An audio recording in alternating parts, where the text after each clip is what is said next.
Halo, assalamualaikum para metalurgi virus. Eh, Daripada kita pusing ya, bicarakan mengenai COVID-19 yang belum selesai sampai sekarang, lebih baik kita bicarakan mengenai difusi lah ya. Khusus untuk hukum fik 1. Apa sih difusi? Memang ada beberapa pendapat yang saya pernah dengar bahwa difusi adalah perpindahan partikel ataupun atom dari konsentrasi yang tinggi ke yang lebih rendah. Kalau menurut saya sih itu kurang tepat. Mungkin yang lebih tepat bahwa difusi adalah perpindahan atom ataupun partikel dari potensial kimia yang tinggi ke potensial kimia yang lebih rendah. Karena kita tahu bahwa difusi itu ada dua, nanti ada yang namanya uphill diffusion dan downhill diffusion. Tuh, ya. Terlalu jauh lah nanti kita bicara mengenai itu. Tapi yang jelas bahwa fenomena difusi ini sangat berperan dalam dunia metalurgi. Kita bisa bicara mengenai pertumbuhan butir ketika suatu material kita panaskan sampai temperatur tertentu. Nah, proses pertumbuhan butir itu melibatkan difusi. Begitu juga proses transformasi fasa yang terjadi di dalam logam. Ketika kita melakukan proses heat treatment, itu juga melibatkan proses difusi. Atau juga proses pembekuan logam cair sampai padat, itu pun melibatkan difusi juga. Jadi dari kondisi cair kemudian temperatur kita turunkan sehingga muncul inti. Nah, kemudian inti itu tumbuh menjadi butir, ya, menjadi butir sehingga kita dapatlah padatan material. Nah, itu melibatkan proses difusi. Atau gini, dalam proses pengerasan baja karbon rendah, kita sering dengar itu yang namanya karburisasi atau nitridasi. Nah, proses carburizing atau nitriding tadi itu juga melibatkan difusi. Ada lagi juga proses pengerasan permukaan lain yang dengan metode chromizing. Kemudian ada juga manganisasi. Itu juga melibatkan proses difusi. Jadi begitu besar peranan difusi dalam dunia metalurgi. Nah, kita coba konsepnya seperti apa sih ya? Oke, kita coba konsepnya seperti apa. Anggap saja ini suatu material. Ini adalah daerah A dan ini daerah B. Nah, di dalam material ini banyak sekali impurity. Impurity pengotor. Impurity pengotor. Impurity.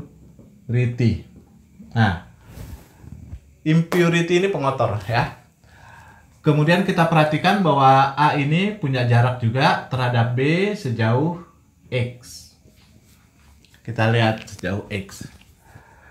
Nah, ada besaran yang kita ketahui yang kita sebut sebagai flux. Nah, kita simbolkan dengan J.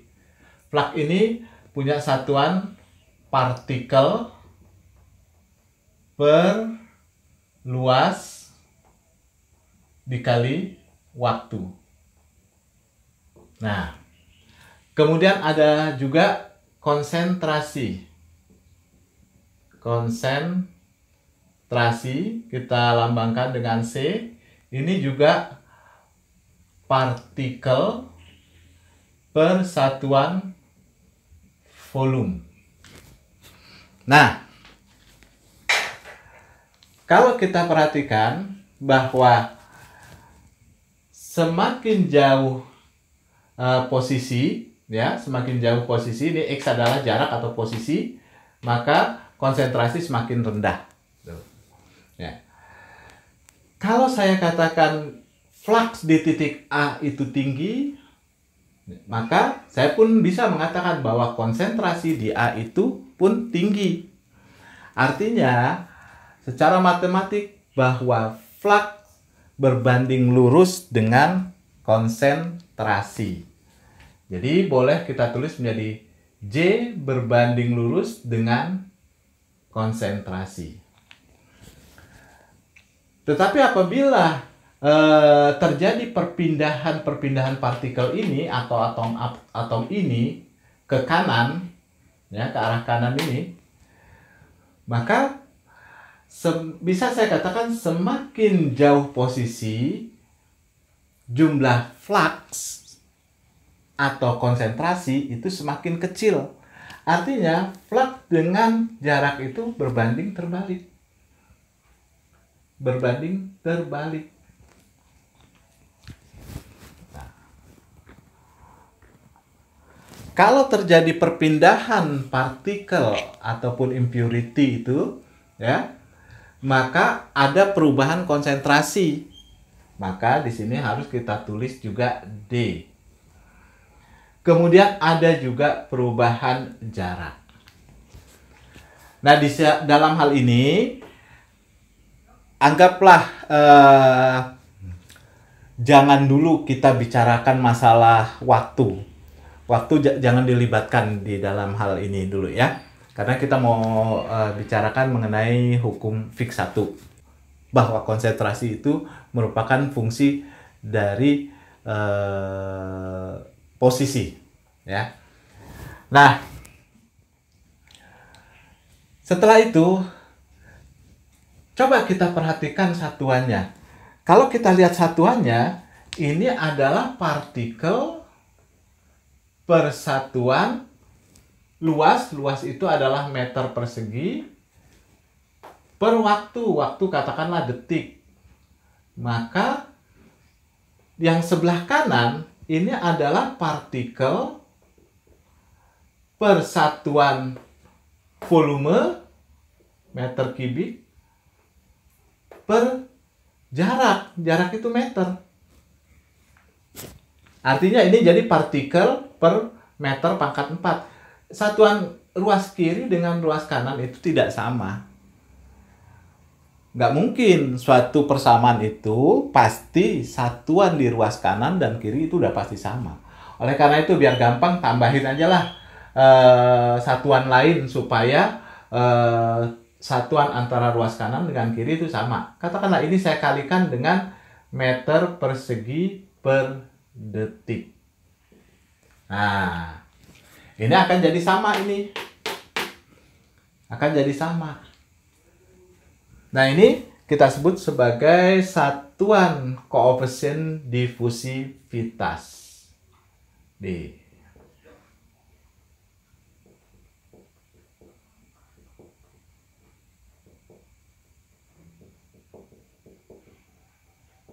Nah, kita anggap dulu sebagai suatu konstanta si D ini. D kita anggap sebagai suatu konstanta. Nilai D banyak kita jumpai di buku-buku. Lihat aja lah, nanti banyak sekali. Koefisien difusivitas C di dalam austenit pada temperatur sekian itu berapa, itu bisa kita jumpai di buku-buku. Nah, jadi rumus ini bisa kita tulis lagi menjadi J sebanding dengan D, konstanta D ya, dikali DC per DX. Per DX. Cuman permasalahan masih muncul juga. Kalau terjadi perpindahan partikel ini atau impurity ini ke kanan, maka flux ini akan menjadi turun. Ya. Flux ini akan menjadi turun. Konsentrasi di sini semakin tinggi. Makanya di sini harus kita tulis menjadi J sama dengan min D DC per DX. Nah, inilah yang kita kenal dengan hukum Fick 1. Ini adalah hukum Fick 1. Nah, ini adalah hukum Fick 1. Kita coba seperti apa ya pemakaian dari hukum Fick 1. Andai kata kita punya satu silinder, katakanlah ini ada silinder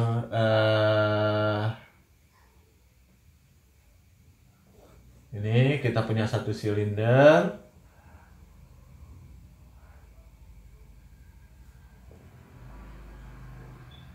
Nah, kemudian kita tutup, kita kasih karbon. Ini katakanlah ini proses carburizing ya. Proses karburisasi. Nah, ini proses karburasi ya.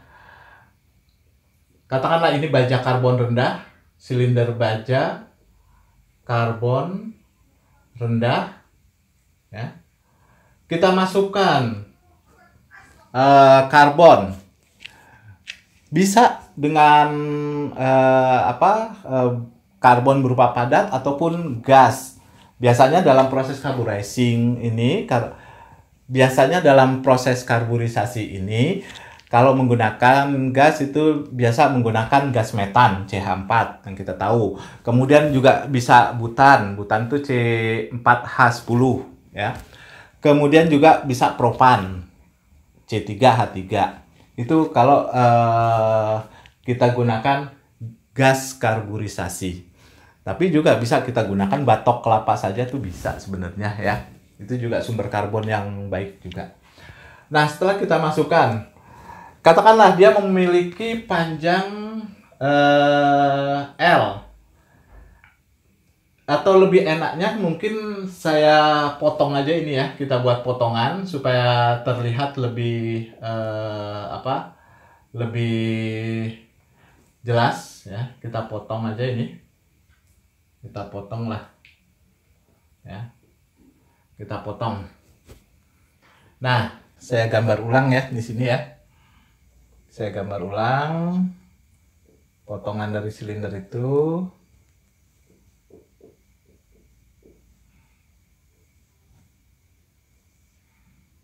Nah, silinder itu memiliki panjang L, kemudian jari-jari dalam, radius dalamnya R1, kemudian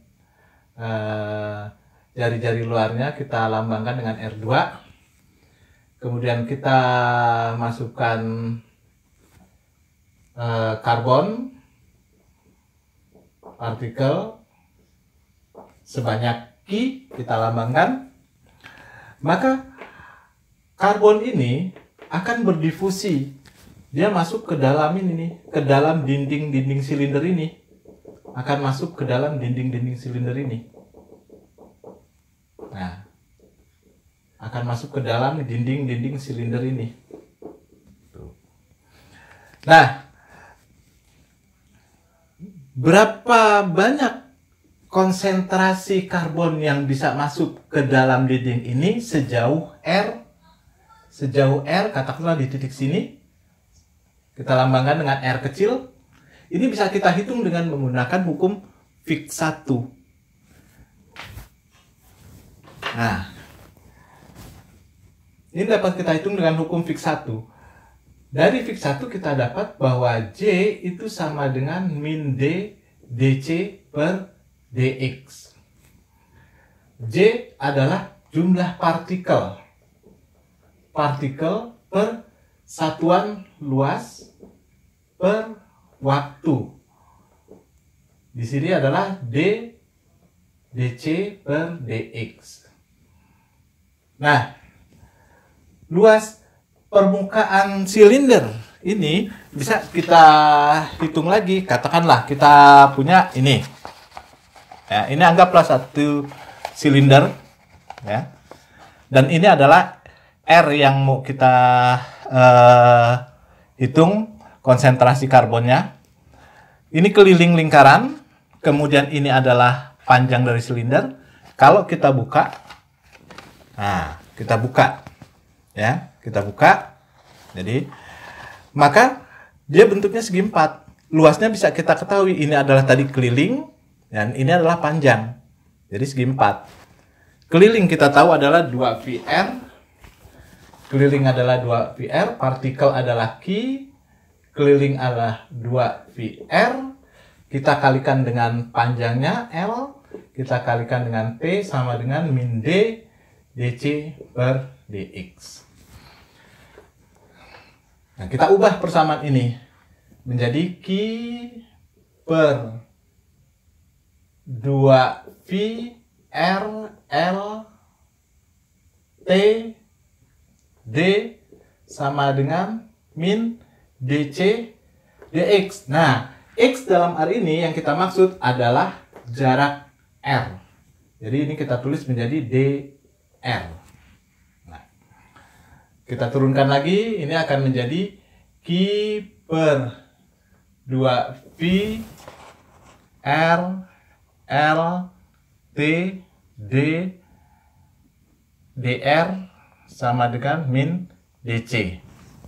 Nah, penulisan yang baik itu menulisnya seperti ini. Jadi penulisannya dc itu sama dengan min Q per 2V L T D dr per R.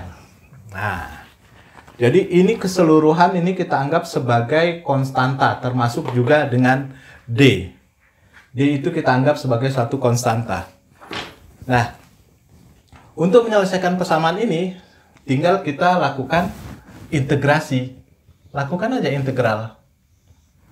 Maka kita dapat bahwa C sama dengan min Q per 2V L T D ln R.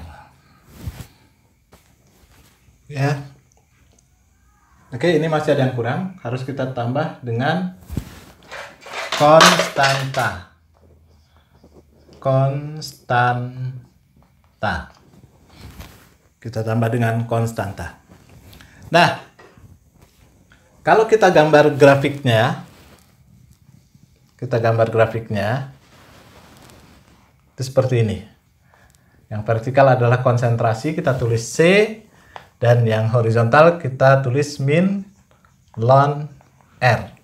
Maka berdasarkan rumus ini, ya, berdasarkan persamaan ini, kita tahu kira-kira seperti ini grafiknya, merupakan garis lurus. Ini secara teoritis. Tapi kalau kita lakukan eksperimen, maka kira-kira grafiknya seperti ini nih. Ini eksperimen ini.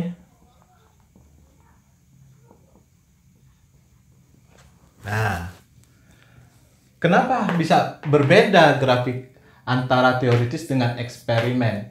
Karena pada saat kita menghitung secara teoritis, D ini kita anggap sebagai konstanta. Padahal sebenarnya D itu juga merupakan fungsi jarak, juga merupakan fungsi konsentrasi, juga merupakan fungsi temperatur. Nah, makanya karena kita menganggap D di sini sebagai suatu konstanta, grafiknya menjadi linier, garis lurus. Harusnya seperti ini. Tapi setidak-tidaknya dengan penurunan dari rumus hukum Fick 1 ini, kita bisa menentukan konsentrasi karbon yang terdapat pada dinding silinder di jarak tertentu. Oke, sampai situ saja yang dapat saya sampaikan. Terima kasih banyak. Assalamualaikum warahmatullahi wabarakatuh.